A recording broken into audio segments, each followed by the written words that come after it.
पहला प्रश्न। कहावत है, मानिए तो देव नहीं तो पत्थर। क्या सब मानने की ही बात है?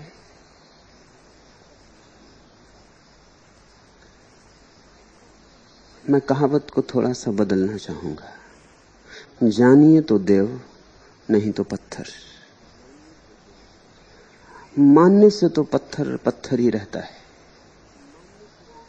सिर्फ तुम्हारी आंखें भ्रम से भर जाती। सिर्फ तुम पत्थर में देवता को देखने लगते हो। मानने से पत्थर में अंतर नहीं पड़ता।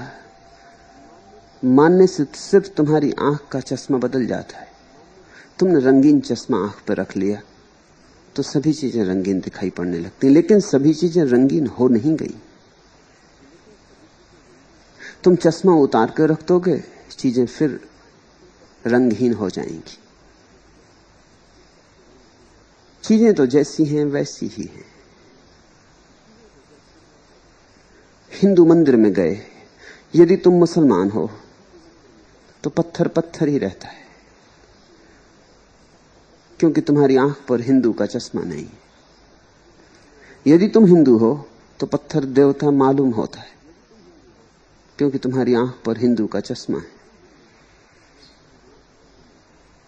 अगर तुम जैन मंदिर में गए तो महावीर की मूर्ति पत्थर ही बनी रहती,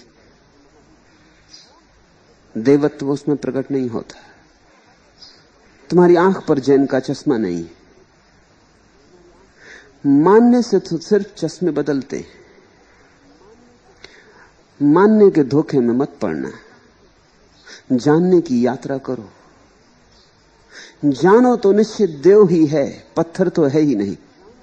मूर्तियों में ही नहीं, पहाड़ों में भी जो पत्थर है वहां भी देवता ही छिपा है।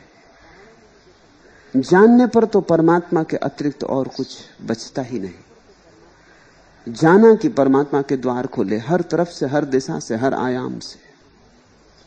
कंकड़ कंकड़ में वही, तृण तृण में वही, पल पल में वही। लेकिन जानने से,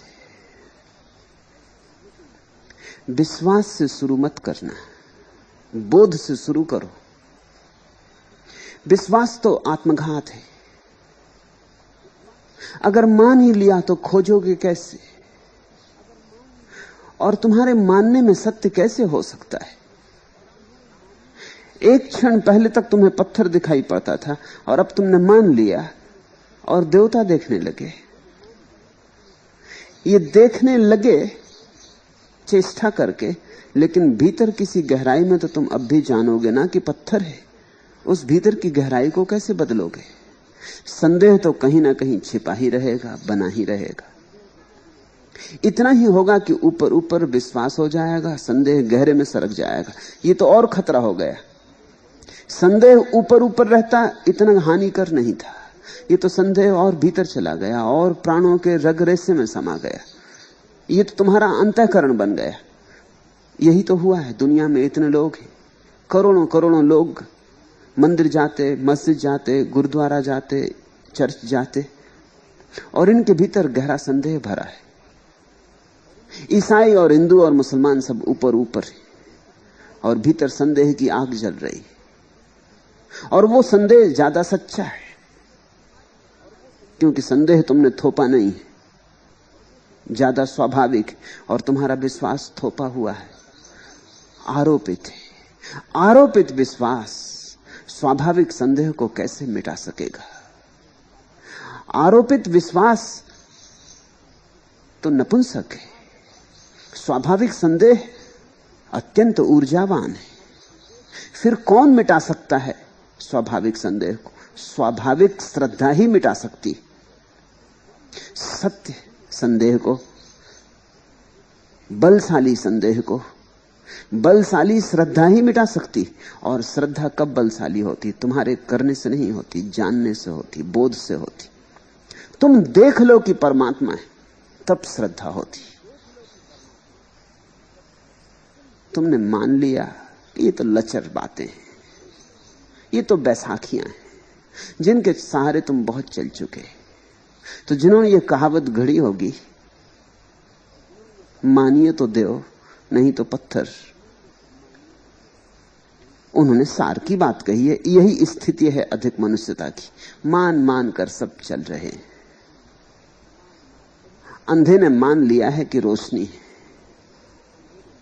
बस माना है, आंख खुली नहीं। खुली आंख ने देखा भी नहीं। यह भी हो सकता है कि अंधा आंख पे चश्मा लगा ले, लेकिन अंधे की आंख पे चश्मे का क्या मूल्य है? आंख हो तो चश्मा देखने में सहायता भला कर दे, आंख न हो तो चश्मा क्या करेगा? तो बहुत से अंधे चश्मे लगाए चल रहे, फिर भी टकराते,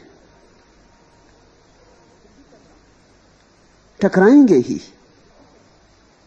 बहुत से अंधों ने चश्मा भी लगा लिया, हाथ में लालटेनें भी ले रखी ताकि रोशनी भी साथ रहे, मगर फिर भी टकराएंगे। तुम्हारे शास्त्र तुम्हारे हाथ में लटकी हुई लालटेनों की तरह, और तुम्हारे विश्वास तुम्हारी अंधी आंखों पर चढ़े हुए चश्मों की भांति। इनका कोई मूल्य नहीं, दो कौड़ी मूल्य नहीं। इनसे हानि है, लाभ तो जरा भी नहीं। इनके कारण आंख नहीं खुल पाती। इनकी भ्रांति के कारण तुम कभी जानने की चेष्टा में संलग्न ही नहीं हो पाते। मैं तुमसे कहता हूं, परमात्मा को मानना मत। मानने की जरूरत नहीं। परमात्मा को मानोगे तो फिर जानोगे किसको? परमात्मा को मानने का मतलब तो यह हुआ कि तुमने जानने में हताशा प्रकट कर दी, तुम हार गए, तुमने अस्त्र शस्त्र डाल दिए, तुमने कहा खोज समाप्त हो गई। जानने को तो है नहीं, माने लेते। सूरज को तो नहीं मानते हो, चांद को तो नहीं मानते हो, जानते हो। इस संसार को मानते तो नहीं, जानते हो। और परमात्मा को मानते हो। ये माना हुआ परमात्मा अगर तुम्हारे जाने हुए संसार के सामने बार बार हार जाता है तो कोई आश्चर्य तो नहीं। परमात्मा भी जाना हुआ होना चाहिए। जिस दिन परमात्मा जाना हुआ होता है उस दिन ये संसार फीका पड़ जाता, माया हो जाता है, सपना हो जाता है। अनुभव ही संपत्ति बनती है, थोथे विश्वास नहीं। तो मैं इस कहावत में थोड़ा फर्क करता हूं। मैं कहता हूं जानिए तो देव, नहीं तो पत्थर। लेकिन जानने के लिए बड़ी यात्रा करनी आवश्यक है। जानने के लिए अपने भीतर बड़ी साधनाओं से गुजरना होगा। जानने के लिए आंख पर जले हुए जालों को, चढ़े हुए जालों को काटना होगा, गलाना होगा।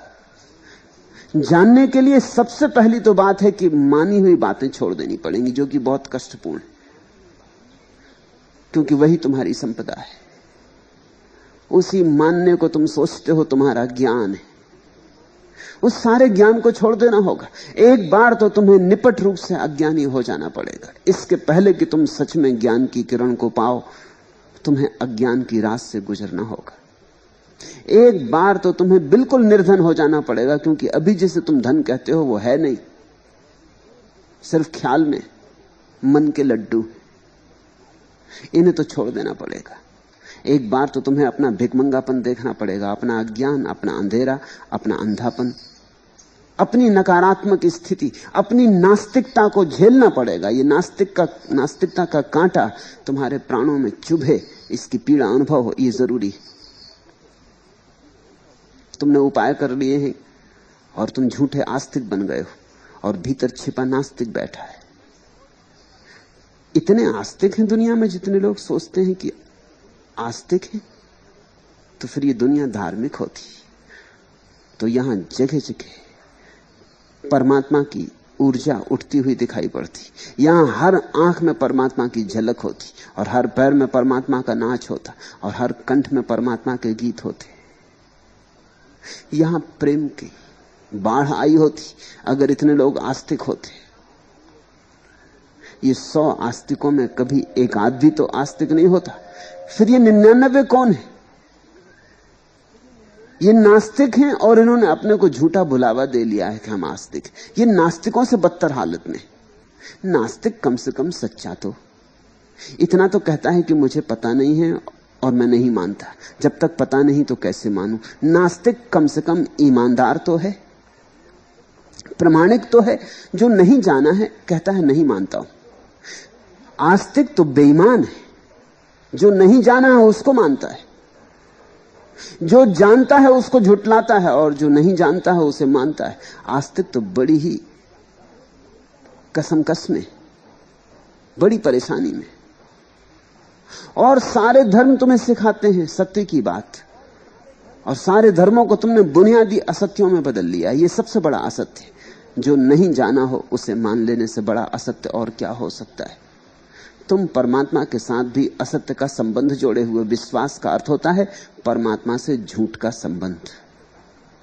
परमात्मा के सामने भी तुम झूठे हो, और सब तरफ झूठ चलाओ, और तरफ सारे संसार में तुम बेईमानियां करो। कम से कम एक जगह तो छोड़ दो, कम से कम एक जगह तो अपनी प्रवंचना मत लाओ।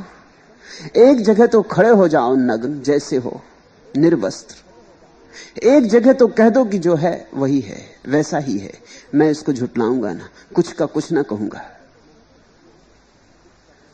तब तुम अचानक पाओगे कि तुम्हारी आस्तिकता बहने लगी और तुम्हारा नास्तिक उभरने लगा। मगर मैं कहता हूं ये असली आस्तिकता के जन्म के पहले जरूरी। असली आस्तिकता के पहले झूठी आस्तिकता छोड़ देनी पड़ती। असली आस्तिकता के पहले असली नास्तिकता का कदम अनिवार्य है। जिन्होंने भी परमात्मा के मंदिर की यात्रा की है वे नास्तिकता की सीढ़ियों से चढ़े। उन्होंने नकार दिया है झूठ को। फिर अगर उस झूठ में उनकी आस्थाएं भी थी, भरोसे भी थे, विश्वास भी थे, धारणाएं भी थी, तो उनकी भी उन्होंने फिक्र नहीं की, उनको भी नकार दिया। अगर वेद बीच में आए और कुरान और गीता बीच में आई तो उन्होंने उन्हें भी हटा दिया है। उन्होंने सिर्फ एक बात पर नजर रखी कि जो हम जानेंगे, जो हमारा अनुभव होगा। कानों सुनी सो झूठ सब,